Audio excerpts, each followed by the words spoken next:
Welcome to career times. Economy and development. Telangana state public service commission announce చేసిన group 2 examination సరిగ్గా ఇంకా 2 నెలలు కూడా లేదు.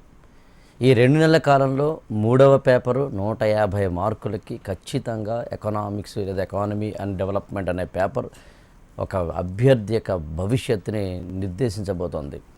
మరి అలాంటి ఎకానమీ అండ్ డెవలప్మెంట్ పేపర్లో ఎలా చదవాలి, ఏ టాపిక్స్ని తప్పనిసరిగా కవర్ చేయాలి, అంతకన్నా ముఖ్యం ఎకానమీ అనగానే చాలామందికి ఆ గణాంకాలు డేటా అవన్నీ చదవాలా అని భయవేస్తూ ఉంటుంది. వాటిని గుర్తుంచుకోవాలంటే ఎలాంటి గుర్తుంచుకోవాలి, ఏ స్ట్రాటజీని గుర్తుంచుకోవాలి, వీటిని గుర్తుంచుకోకపోయినా పర్వాలేదు.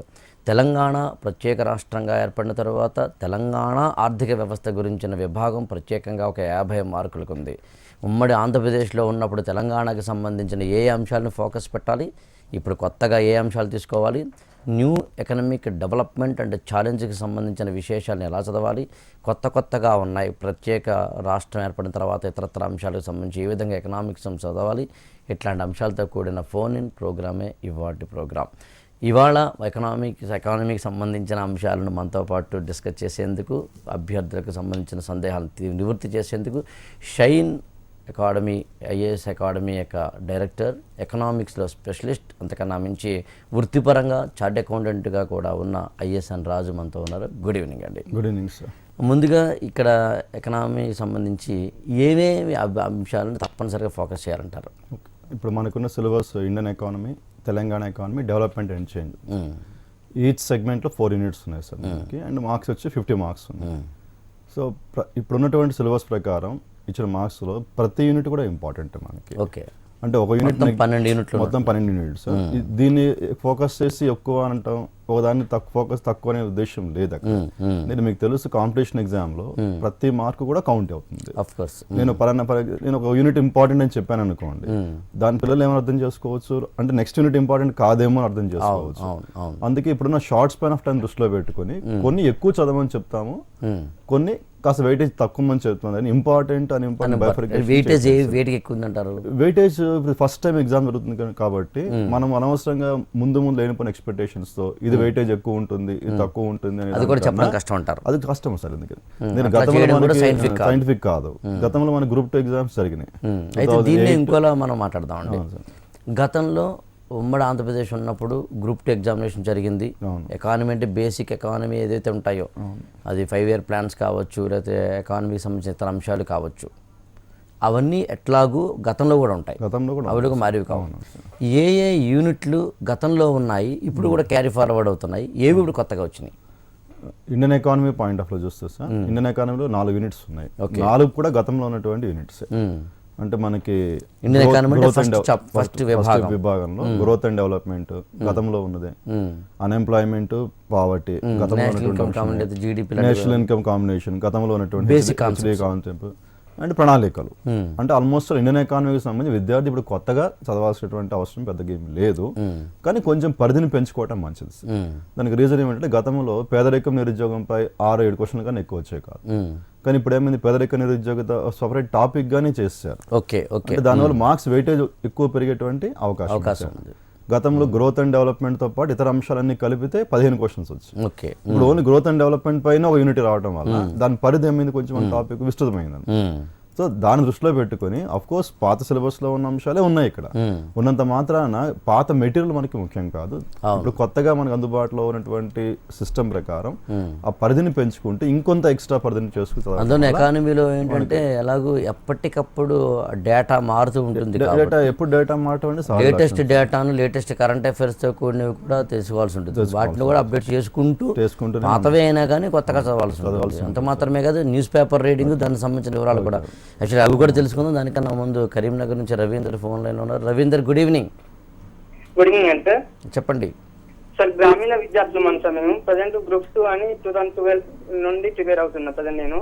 ఓకే సార్, నేను అన్ని టాపిక్లు చదువుతున్నా కానీ ఎకానమీలో ప్రజెంట్ రిఫర్ చేయాల్సిన బుక్స్ కావాలని సార్. Very good question. యాక్చువల్గా నా శ్రమను తగ్గించారు మీరు. రాజు గారు చెప్పండి, ఏ బుక్స్ చదవాలి ఇప్పుడు? ఓకే, ఇప్పుడు ఎకానమీకి సంబంధించిన 3 సెగ్మెంట్స్ ఒక బుక్ తోటి మనకి చేయడం కష్టం, ఎట్లాగూ సరిపోదు. అవును. ఇండియన్ ఎకానమీకి సంబంధించి ఇప్పుడున్న సిలబస్ తగ్గట్టుగా లేకపోయినా గతంలో తెలుగు అకాడమీ వాళ్ళు భారతదేశ ఆర్థిక వ్యవస్థ 1 అని, భారతదేశ ఆర్థిక వ్యవస్థ 2 అని 2 పార్ట్స్ రిలీజ్ చేశారు సార్. ఓకే. ఆ తెలుగు అకాడమీకి సంబంధించిన పుస్తకాల నుంచి మనం కొంత ప్రామాణిక అంటే ఏదైతే మన సిలబస్ అనుగుణంగా ఉన్నటువంటి టాపిక్స్ మనం కొంత సిలబస్ గ్యాదర్ చేసుకోవచ్చు. అండ్ సెకండ్ అంశం తెలంగాణ ఎకానమీ ఉంది. రీసెంట్గా తెలుగు అకాడమీ వాళ్ళే తెలంగాణ ఎకానమీకి సంబంధించిన పుస్తకం రిలీజ్ చేశారు. కానీ ఆ పుస్తకంలో సిలబస్లో లేనటువంటి అనేక అంశాలను కూడా తీసుకురావడం జరిగింది. ఓకే. అంటే ఆ పుస్తకం తీసుకుంటాము తెలుగు అకాడమీ ప్రామాణికంగా, దాంట్లో ఏ సిలబస్ పేపర్ పక్కన పెట్టుకుని అందులో మ్యాచ్ అయ్యేటువంటి అంశాలు ఏవైతే ఉన్నాయో అవి తీసుకుంటాం. ఓకే. ఎక్కువ శాతం విద్యార్థులకి ప్రాబ్లం వచ్చేటువంటిది third part, development and chain part ఏదైతే ఉందో ఎక్కువ ప్రాబ్లం క్రియేట్ చేస్తుంది. దానికి ఒక ప్రధాన కారణం ఏంటంటే థర్డ్ పార్ట్లో ఎకానమీతో పాటు సోషియాలజీ సెగ్మెంట్స్, సోషియాలజీతో పాటు ఎన్విరాన్మెంటల్ సెగ్మెంట్స్ ఇవన్నీ ఇంక్లూడ్ చేశారు. అంటే ఇది సోషియో ఎకనామిక్ ఎన్విరాన్మెంటల్ సెగ్మెంట్ మనం తీసుకుంటే కనుక థర్డ్ విభాగాన్ని, సో ఆ థర్డ్ విభాగంలో ఈ సోషియో ఎకనామిక్ ఎన్విరాన్మెంట్ అనే పాయింట్ ఆఫ్ వ్యూలో ఇప్పటి వరకు either ఇంగ్లీష్ మీడియంలో కానీ ఆర్ తెలుగు మీడియంలో కానీ మనకు ఒక సమగ్రమైనటువంటి మెటీరియల్ అందుబాటులో లేదు. గతంలో కూడా చాలా మంది విద్యార్థులు మన టీపీఎస్సీ కమిషన్ చైర్మన్ గారు చక్రపాణి సార్ని కానీ కలవటం, ఆ సిలబస్ కమిటీ మెంబర్స్ కలిసి వీటిపై డిస్కషన్ జరిగింది సార్. ప్రస్తుతానికైతే అటు ఇంగ్లీష్లో కానీ ఇటు తెలుగులో కానీ 1-2 ప్రామాణిక పుస్తకాలు చెప్పడం కష్టం. కానీ ఉన్నటువంటి వాటిలో కొంతవరకు పాత తెలుగు అకాడమీ పుస్తకాలు భారతదేశ ఆర్థిక వ్యవస్థలోనే కొన్ని టాపిక్స్ మనకు దొరుకుతున్నాయి. కొన్ని టాపిక్స్ అయితే టు బి ఫ్రాంక్ అసలు మనకు అందుబాటులో లేవు.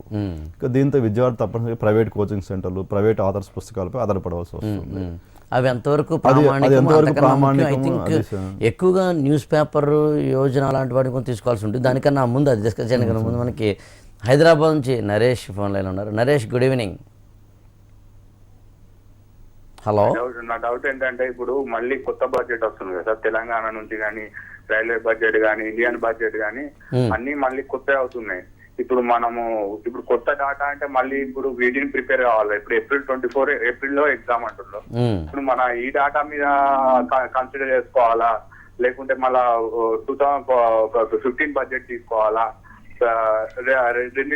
రెండింటి మీద దృష్టి పెట్టాలా? ఇది నా క్వశ్చన్. చాలా చాలా మంచి వ్యాలిడ్ క్వశ్చన్ రాజు గారు. సో మనకి ఏప్రిల్ 24th, 25th ఎగ్జామినేషన్ గతంలో జరిగినటువంటి గ్రూప్ 2 ప్యాటర్న్ గమనిస్తే ఎగ్జామ్ డేట్కి 2.5 months to 3 months before cut off సంబంధించినటువంటి అంశాలు మాత్రమే పరిగణించేటువంటి ఒక అలవాటు పాత ఏబిపిఎస్ ఎగ్జామినేషన్ ట్రెండ్స్లో మనకు కనబడుతుంది. సో ఈసారి కూడా మనం దాని ప్రకారం ఫాలో అవుతుంటే కనుక ఈ ఏప్రిల్ 24th, 25th ఎగ్జామ్ జరిగేదానికి ప్రీవియస్ బడ్జెట్, ప్రీవియస్ ఎకనామిక్ సర్వేల పైన మనం ఎక్కువ దృష్టి కేంద్రీకరించడం ఉత్తమం. ఎందుకంటే మనకు కరెక్ట్గా కట్ ఆఫ్ పాయింట్ అంటే చెప్పడం కష్టం అండి. మనం దీన్ని ఏం చేస్తాం, గతంలో మన ట్రెండ్ ఏదైతే ఉందో ఆ గత ట్రెండ్ కానీ సివిల్ సర్వీసెస్ ట్రెండ్స్ గా మనం గమనిస్తే ఎగ్జామ్ డేట్ కి 2 months back or 2.5 months back వెళ్తున్నాం మనం. సో ఆ విధంగా మనం చూసుకుంటే ఇప్పుడు కొత్త తెలంగాణ బడ్జెట్ కానీ, కొత్త భారత ప్రభుత్వ బడ్జెట్స్ కానీ, నూతనంగా వచ్చే ఆర్థిక సర్వేలు కానీ వీటిపై దృష్టి పెట్టడం అనేటువంటిది ఈ టైంలో అంత శ్రేయస్కరమైన అంశం కాదు. దీనిపై పబ్లిక్ సర్వీస్ కమిషన్ ఏమైనా స్పష్టమైన ప్రకటన చేస్తే మనలాంటి లక్షలాది విద్యార్థులకి దీనిపై చాలా మంచి క్లారిటీ వచ్చే అవకాశం ఉంది. కానీ నా అనుభవం దృష్ట్యా కొత్త వాటిపై అంత ఎక్కువ ఫోకస్ చేయాల్సిన అవసరం లేదు. కరెంట్ అఫైర్స్ గవర్నమెంట్ ఏర్పడిన తర్వాత ఇది ఫస్ట్ బడ్జెట్ అండి, ఇది మూడో బడ్జెట్ అంటే వార్షికంగా మామూలుగా 2014 జూన్ 2వ తారీఖున అంతకన్నా ముందు గవర్నమెంట్ ఏర్పడినప్పటికీ 2016లో ఉన్నాం కాబట్టి ఖచ్చితంగా చెప్పాలంటే వార్షికంగా ఇది మూడవది బడ్జెట్ ఒక విధంగా చెప్పాలి అంటే. కాబట్టి గత బడ్జెట్లో ఆల్రెడీ తెలంగాణకి సంబంధించిన సవివరమైన వివరాలు ఉన్నాయి కాబట్టి ఐ థింక్ ఎలాగో ఎగ్జామినేషన్ డేట్ దగ్గరగా వచ్చేస్తుంది కాబట్టి ఈ బడ్జెట్ని ఫోకస్ చేయకపోయినా పర్లేదు అన్నది యాక్చువల్గా చెప్పాలి. మన సిలబస్ పాయింట్ ఆఫ్ సిలబస్లో ఎక్కడ కూడా తెలంగాణ ప్రభుత్వ ఆర్థిక విధానం అని కానీ తెలంగాణ ప్రభుత్వ బడ్జెట్ అనేటువంటి పదాలు వాడలేదు థర్డ్ పేపర్లో. కానీ పిల్లలకి ఏమవుతుందంటే ఫస్ట్ పేపర్ జనరల్ స్టడీస్లో తెలంగాణ ప్రభుత్వ విధానాలు, పథకాలు అనేటువంటి ఒక పాయింట్ ఆఫ్ వ్యూలో తీసుకోవచ్చు. సో ఆ పాయింట్ ఆఫ్ వ్యూలో మనం బడ్జెట్ చదవాల్సి వస్తుంది తప్పించి కానీ ఇప్పుడు ఉన్న థర్డ్ పేపర్ సిలబస్ ఏదైతే ఉందో ఈ సిలబస్లో ప్రత్యక్షంగా కానీ పరోక్షంగా కానీ తెలంగాణ బడ్జెట్ చదవండి, బడ్జెట్ సంబంధించిన అంశాలు ఏంటి, బడ్జెట్ ఖాతాలు ఏంటి, పన్ను రాబడులు ఏమిటి, ఇలాంటి అటువంటి అంశం కూడా మనకి ఇవ్వడం జరగలేదు. ఓకే. మరోవైపు మనకి ఖమ్మం నుంచి హరీష్ ఫోన్ లో ఉన్నారు. Harish, good evening sir. Good evening అండి. యాక్చువల్ నాకు 2 డౌట్స్ ఉన్నాయి సార్. అడగండి. యాక్చువల్గా తెలుగు అకాడమీ మన సర్టిఫికేట్ తీసుకోమంటున్నారు కదా, దాంట్లో ఉన్న డేటాను మన ఎకనామిక్ సర్వే డేటా చాలా డిఫరెన్స్ ఉంటుంది సార్. తెలుగు అకాడమీలో ఒకటి మన తెలుగు అకాడమీలోనే డేటా, సర్వేలోనే ఒక డేటా ఓకే చాలా డిఫరెన్స్ ఉంటుంది. ఓకే అదొకటి మళ్ళీ ట్రాన్స్క్రిప్షన్ లో వచ్చి అసమానత ఏదైనా మన క్వశ్చన్స్ మనం ఎక్స్పెక్ట్ చేయొచ్చు. ఓకే అదే విధంగా సెకండ్ సెక్షన్ లోని అవి మనం బేసియస్ ఉంది కదా, ఇదివరకు మన తెలుగు అకాడమీలో బేసిక్ ఏమో 4-5 తీసుకున్నారు, కానీ ఇప్పుడు 2011 వస్తుంది. ఎక్స్పెన్సివ్ బడ్జెట్ అది మనం ఎక్స్పెక్ట్ చేయొచ్చు అక్కడ. అది doubt.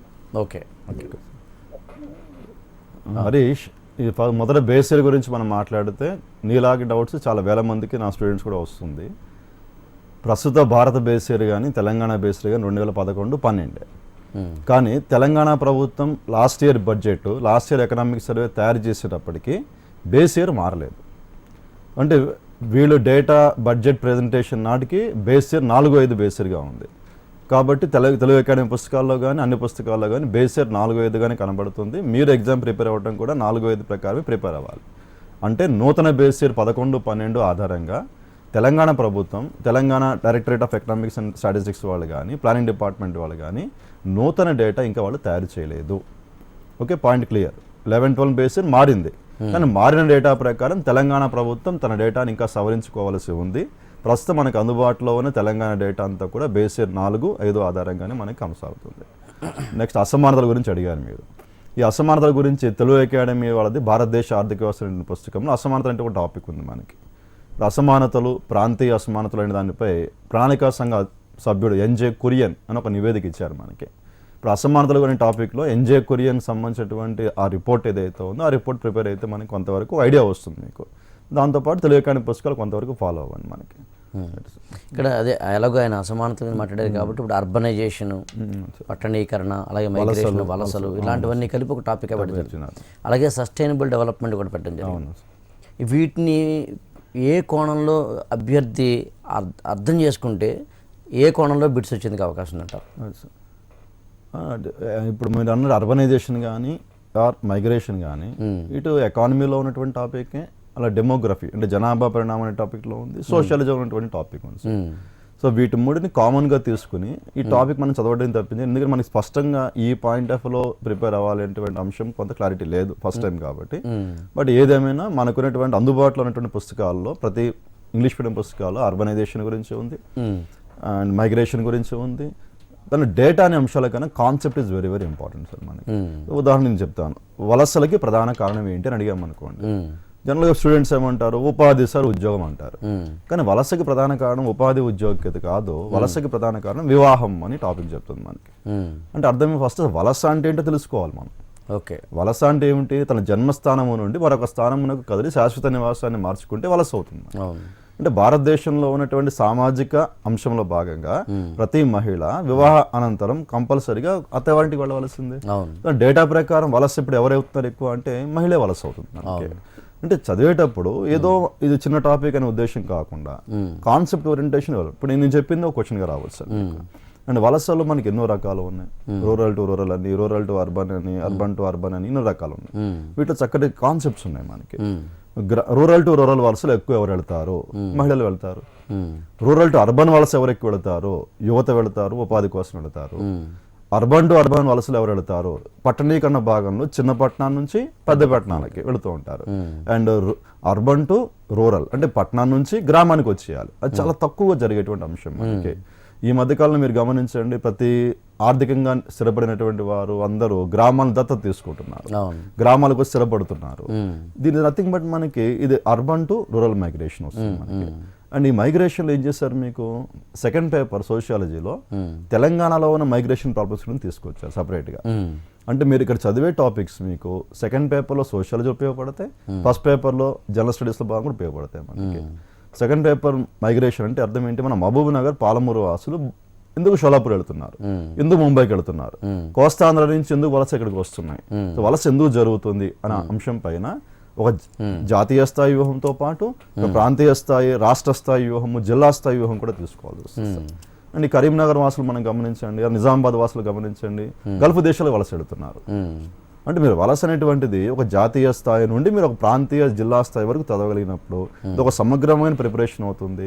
Not only third paper, మిగతా పేపర్లో ఓవర్లాపింగ్ సిలబస్లో కూడా మనకి కంపల్సరీగా యూజ్ అవుతుంది. ఇటు చేయండి వీటిని మన సెకండ్ పేపర్లో ఉన్న సోషియాలజీ విభాగంలోనేమో ఒక సాంఘిక కోణంలో చదివి, ఇక్కడేమో ఆర్థిక కోణంలో చదివితే కనుక మనకి అభ్యర్థి ఏది వచ్చినా కూడా చేస్తున్నారు. అదేవిధంగా సాధారణంగా ఎకానమీ అనేసరికి చాలా డేటా గుర్తుపెట్టుకోవాలా, లెక్కలు గుర్తుపెట్టుకోవాలా, లేదా అంకెలు గుర్తుపెట్టుకోవాలని డౌట్ వస్తారు.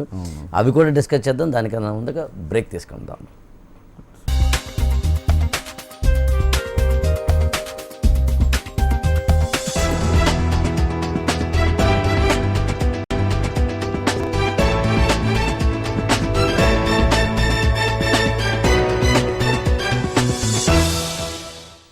Welcome back.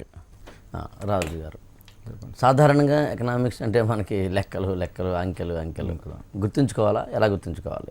తప్పని సార్. కొన్ని అంటే మనకున్న టాపిక్స్ బట్టి, ముఖ్యంగా ఈ జాతీయ ఆదాయం, భారతదేశ జీడిపి అనే విషయంలో కానీ, తలసరి ఆదాయం అనేటువంటి విషయంలో కానీ, తెలంగాణకు సంబంధించినటువంటి జిఎస్డిపి అంటాం, తెలంగాణ ఆర్థిక వ్యవస్థ. కానీ వీటిలో మనం చేయాల్సిన ఒక చిన్న టెక్నిక్ ఏమిటంటే సార్, ఇప్పుడు కూడా ఈ డేటాస్ రీసెంట్ అంటే దట్ ఈస్ నథింగ్ 13-14 ఆర్థిక సంవత్సరానికి సంబంధించి 14-15 సంవత్సరాలు అంటే ఓన్లీ 2 yearsకి సంబంధించిన డేటా చదవడం అనేటువంటిది అన్ని విధాల శ్రేయస్కరం. ఆల్మోస్ట్ ఏ ఎగ్జామ్ చూసినప్పుడు కూడా మీరు డేటా లేకుండా ఎకానమీ అనేటువంటి అడగడానికి అవకాశం ఉండదు. దట్టు మనకున్నటువంటి ఇది 150 మార్కులకు ఉంది, 150 మార్క్స్కి ఉన్నప్పుడు కంపల్సరీగా డేటాకు సంబంధించిన అంశాలు అడగకుండా ప్రశ్నలు వచ్చే అవకాశం లేనే లేదు అసలు. అవును. కాబట్టి చదవాలి. ఆ చదివేటప్పుడు కొంచెం స్మార్ట్నెస్గా 13-14 సంవత్సరము, 14-15 సంవత్సరానికి సంబంధించిన అంశాలు చదవటం అనేటువంటి అన్ని విధాలు శ్రేయస్కరం. ఏదైనా కొంచెం డేటా మాత్రం ఉండాలి సార్. ఫర్ ఎగ్జాంపుల్ తెలంగాణ గురించి 50 మార్కులు చదువుతున్నప్పుడు కనీసం నీకు తెలంగాణ జనాభా ఎంత అవగాహన ఉండాలి, తెలంగాణ తలసరి ఆదాయం ఎంతో తెలుసుకోవాలి, తెలంగాణ తలసరి ఆదాయం ఈ జనాభా లెక్కలకు వస్తుంది. జనాభా లెక్కలతో పాటు ఇప్పుడు జనాభా లెక్కలు జనరల్గా అన్ని ఎగ్జామ్స్ కవర్ అవుతున్నాయి. మనం మాట్లాడే జీడిపి, జిఎస్డిపి ఇటువంటి అంశాల్లో కూడా వృద్ధి రేటు ఉంటుంది మనకి. ఇప్పుడు తెలంగాణ తలసరి ఆదాయం ఎక్కువ, ఇండియా తలసరి ఆదాయం ఎక్కువ. తెలంగాణ విడిపోయిన తర్వాత తెలంగాణ నష్టపోతుందని అందరూ చెప్పారు కదా. మరి తెలంగాణ తలసరి ఆదాయం ఆంధ్ర ప్రాంత తలసరి ఆదాయంతో పోలిస్తే ఎట్లా ఉంది పొజిషన్ మనకి? అన్నప్పుడు డెఫినెట్గా నీకు డేటా సపోర్ట్ కావాలి. వాటికి సంబంధించింది డేటా సపోర్ట్ తోటే కాన్సెప్ట్ డెవలప్మెంట్ ఉంటుంది. కాబట్టి దానికన్నా మరిన్ని వివరాలు చూద్దాం. దానికన్నా ముందు కరీంనగర్ నుంచి మెహమూద్ ఫోన్ లైన్ ఉన్నారు. మెహమూద్, హలో, అడగండి. హలో సార్, మేము ఆర్ఆర్బీకి అప్లై చేసామండి. అది తెలుగు ఇంటర్వ్యూ ఉంటుందా, దానికి ఉండదా? ఇప్పుడు తీసేసేయాలని కొందరు, తీసేయలేదని కొందరు చెప్తారు ఫ్రెండ్స్. యాక్చువల్గా ఇక్కడ సారీ టు సే సార్, ఇక్కడ మేము ఇవాళ మాట్లాడుతుంది గ్రూప్ 2 ఎకానమీకి సంబంధించి మాత్రమే. మరో రోజున ఖచ్చితంగా మేము ఆర్ఆర్బీకి సంబంధించిన డీటెయిల్స్ మాత్రం ఎక్స్పర్ట్ దాని వివరాలు చెప్పే ప్రయత్నం చేస్తారు సార్. మరోవైపు రాజు గారు, ఇప్పుడు మనకి నీతి ఆయోగ్ అని మనకి పంచవర్ష ప్రణాళిక సంవత్సరాలు చెప్పారు. చాలా హాట్ టాపిక్ కూడా మనం చెప్పుకోవచ్చు. ఏంటి ఎగ్జాక్ట్లీ దాన్ని ఎలా చదవాలి? లేకపోతే ఏం లేదు, మన ప్రణాళికా సంఘ ఆవిర్భావం అనేటువంటి ఒక చూసుకుంటే సామ్యవాద స్థాపన, ఒక పేద దేశంగా కనీసం తినడానికి ఆహార ధాన్యాలు కూడా లేనటువంటి ఒక దేశంగా ఇండియా ఆవిర్భవించినప్పుడు ఆ సమయాన్ని, ఆ సందర్భాన్ని, ఆ దృష్టిని పెట్టుకొని ఒక ప్రణాళికా సంఘం అనేటువంటి ఒక వ్యవస్థను రూపొందించుకున్నాం. కానీ ఈ ప్రణాళికా సంఘం ఆశించిన లక్ష్యాలు సాధించడంలో పూర్తిగా వైఫల్యమైందనేటువంటి ఒక బలమైన విమర్శ ఉంది. దానికి ఉదాహరణమే ఇప్పటికీ మనం పేదరికం గురించి మాట్లాడుతున్నాం. అప్పుడు 12వ పంచవర్ష 60 సంవత్సరాల నుంచి దేశం ఒకే ఒక సమస్యపై మాట్లాడటం నిజంగా ఒక విధంగా ఇదొక దౌర్భాగ్యం చెప్పచ్చు. మనం ఇప్పటికీ నిరుద్యోగ గురించి మాట్లాడుతున్నాం, ఇప్పటికీ అల్పజీవన స్థాయి గురించే మాట్లాడుతున్నాం. ప్రపంచంలో అత్యధిక అంగవైకల్యం ఉన్నటువంటి వారు, వ్యాధిగ్రస్తులు, పౌష్టికాహార లోపంలో ఉన్నవారు ఇండియాలో ఉన్నవారని మాట్లాడుతున్నాం. మరి 60 సంవత్సరాలు మనం ఏం సాధించాం? ఇది సాధించమని ప్లానింగ్ కమిషన్ చేతిలో పెట్టాం. జవహర్లాల్ నెహ్రూ అన్నారు, ఏమన్నారు? ప్లానింగ్ కమిషన్ ఎందుకు పెడుతున్నాం? సమసమాజం తెస్తుంది, అభివృద్ధి సాధిస్తాం, పేదరిక నిరుద్యోగ సమస్యను పాలదోలే ఉద్దేశంతో ప్లానింగ్ కమిషన్ అన్నాం. సో అది సాధించడంలో ఇది కొంతవరకు ఫెయిల్ అయింది. కాబట్టి దానికి ప్రత్యామ్నాయంగా మన పొరుగు దేశం చైనా చూద్దాం సార్. ప్రపంచంలోనే 30 సంవత్సరాలలో అత్యంత అభివృద్ధి సాధించినటువంటి దేశం మీద ఉందా ప్రపంచ చరిత్రలో, ఆధునిక ప్రపంచంలో అంటే అది చైనా. 30 సంవత్సరాల్లో 53% పేదరికాన్ని 8% తగ్గించేటువంటి దేశం మనకి చైనా. సో చైనా దేశ స్ఫూర్తితో అజయ్ చిద్దర్ అనేటువంటి ఒక వ్యక్తి ఇండిపెండెంట్ ఎవాల్యుయేషన్ ఆఫీస్ అని ఒక రిపోర్ట్ తయారు చేస్తారు ఆయన. ఆ రిపోర్ట్ ఆధారంగా చేసుకుని మోడీ ప్రభుత్వాన్ని సబ్మిట్ చేసినప్పుడు మోడీ గవర్నమెంట్ కాలానుగుణంగా వ్యవస్థలో మార్పులు తీసుకువచ్చింది. అంటే మన ప్రణాళికను ఫుల్ స్టాప్ పెట్టడం లేదు, కాలానుగుణమైన ఏ వ్యవస్థలో మార్పు రావాలి. మార్పు లేనప్పుడు ఆ ఏ సమాజమైనా వ్యవస్థ అనేది అంతరించిపోవాల్సిందే. సో ఆ కాలానికి తగ్గట్టుగా ఇవాళ మనం సామ్యవాదం గురించి మాట్లాడటం లేదు, ఇవాళ మనం మార్కెట్ ఆర్థిక వ్యవస్థ అంటున్నాం. ఈ మార్కెట్ ఆర్థిక వ్యవస్థ విదేశీ పెట్టుబడులను ప్రోత్సహిస్తున్నాం. మన వాళ్ళు ఇంకా డెవలప్మెంట్ అవ్వాలని పోటీ పడుతున్నాం, చైనాతో పోటీ పడుతున్నాం, ఇతర దేశాలతో పోటీ పడుతున్నాం. అలాంటి దానికి అనుకూలంగా ఉండే ఒక అద్భుతమైన వ్యవస్థ మనకు కావాలి అని ప్లానింగ్ కమిషన్కి పేరు మార్చి అందులో విధి విధానాలు మొత్తం అని కూడా పూర్తిగా చేంజ్ చేసి ఈ అజయ్ చిద్దర్ అండ్ చైనా దేశం యొక్క అభివృద్ధి వ్యూహము మరియు మోడీ ప్రభుత్వం యొక్క సంకల్పంతో మనం నీతి Aayog, national institute for transformation India అనేటువంటి ఒక వ్యవస్థని నీతి ఆయోగ్గా మనం ఏర్పాటు చేసుకున్నాం. అది నీతి ఆయోగ్ యొక్క బేసిక్ బ్యాక్గ్రౌండ్ మనకి. అంటే జస్ట్ నీతి ఆయోగ్ ఎప్పుడు ఏర్పడింది? 2015 జనవరి 1 నీతి ఆయోగ్ ఏర్పాటు చేసింది ఎవరు? అజయ్ చిద్దర్ అనే దానికన్నా గతంలో ఏం జరిగింది, ఏ అంశాల వల్ల నీతి ఆయోగ్ని ఏర్పాటు చేయాల్సిన ఆవశ్యకత ఏర్పడింది, గతంలో ఉన్న ప్లానింగ్ కమిషన్ పని, ఇప్పుడున్న నీతి ఆయోగ్ పని. నీతి ఆయోగ్ని ఏమన్నారు? బేసికలీ ది థింక్ ట్యాంక్ అన్నారు. థింక్ ట్యాంక్ అంటే కొంతమంది ఎక్స్పర్ట్స్ కూర్చుని, ఆలోచించే వాళ్ళు కూర్చుని దేశ అభివృద్ధి కోసం వ్యూహాలు తయారు చేస్తారు. గతంలో ప్లానింగ్ కమిషన్ ఏమనేవాళ్ళం? రాజ్యాంగేతర శక్తి అనేవాళ్ళం మనం. నీతి ఆయోగ్లో రాష్ట్రాలకి ప్రాతినిధ్యం ఇస్తున్నాం ఇప్పుడు. గతంలో ప్లానింగ్ కమిషన్లో రాష్ట్రాలకి ప్రాతినిధ్యం ఉండేది కాదు మనకి. సో అంటే మొత్తం ఒక పేరు మాత్రమే మార్చడం కాదు, ఒక ఐడియాలజీ, ఒక నూతన యాటిట్యూడ్, ఒక సిస్టమ్ని పూర్తిగా సమగ్రంగా మార్చేటువంటి ప్రయత్నం జరిగింది. కానీ మనకు తెలుసు ఇండియాలో ఏ ప్రయత్నం అన్నా నిదానముగానే జరుగుతుంది. అకస్మాత్తుగా ఏ ప్రయత్నం మన వాళ్ళు చేయను కూడా చేయరు. ఇది బికాజ్ యూనిటీ ఇన్ డైవర్సిటీ ఇంత దేశం కాబట్టి. సో డెఫినెట్గా నీతి ఆయోగ్ అంటే మంచి వ్యవస్థ అనుకోవాలి మనకి. ఒక విధంగా చెప్పాలంటే ఇట్లాంటి కొత్త కొత్త పరిణామాల మీద ఖచ్చితంగా ప్రశ్నలు వస్తాయన్న విషయం అభ్యర్థి కనుక అర్థం చేసుకుంటే సిలబస్లో ఏ ఏ కొత్త అంశాలను పెట్టారు అనే దాని మీద దృష్టి పెడుతూ కూడా కొంతవరకు ప్రయారిటీ అన్ప్రయారిటీ మీద ముందుకు వెళ్ళచ్చు. మరిన్ని వివరాలు చూద్దాం. దానికన్నా ముందు వరంగల్ నుంచి శ్రీకాంత్ ఫోన్ లైన్ ఉన్నారు. Srikanth, good evening. అడగండి శ్రీకాంత్.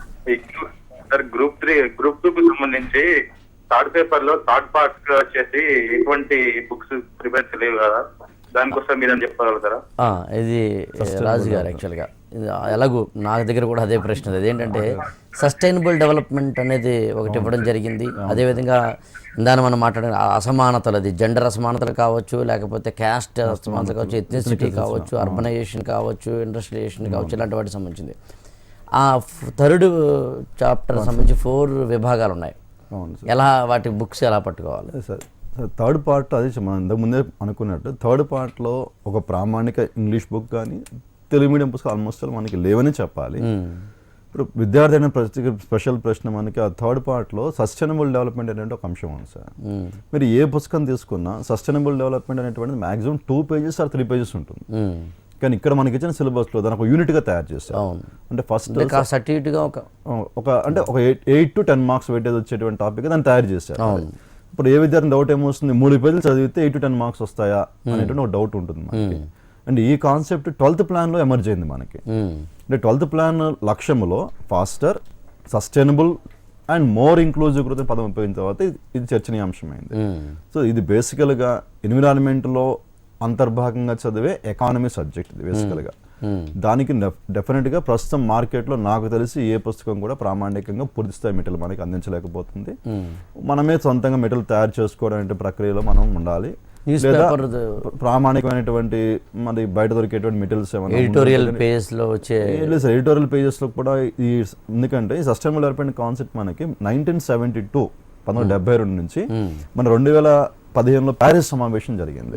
ఈ సమావేశాల మధ్య ప్రపంచవ్యాప్తంగా ఎన్నో మార్పులు వచ్చినాయి. 72లో మనకి ఐక్యరాజ్య సమితి ఆధ్వర్యంలో జరిగిన సమావేశం జరిగి 72లో ప్రపంచమంతా కలిసి అభివృద్ధి జరుగుతుంటే పర్యావరణం నాశనం అవుతుంది అని చెప్పారు. ఒక విధంగా చెప్పాలంటే ఇలాంటి సస్టైనబుల్ డెవలప్మెంట్ లాంటి టాపిక్ సంబంధించినవి కొంతవరకు కరెంట్ అఫైర్స్లో భాగంగా అప్లై చేసుకుంటూ, కొంతవరకునేమో న్యూస్ పేపర్ని తీసుకుంటూ, లేదా ఏమైనా స్పెషల్ బుక్లెట్స్ అంటే మనకి మ్యాగజైన్స్ అంటాం కదా, యోజన అలాంటి వాటిలో ఉంచే అవకాశం ఉంది. యాక్చువల్గా మరిన్ని వివరాలు మనం మాట్లాడాలి, కానీ సమయాభావం వల్ల. థ్యాంక్ యూ సో మచ్ రాజు గారు.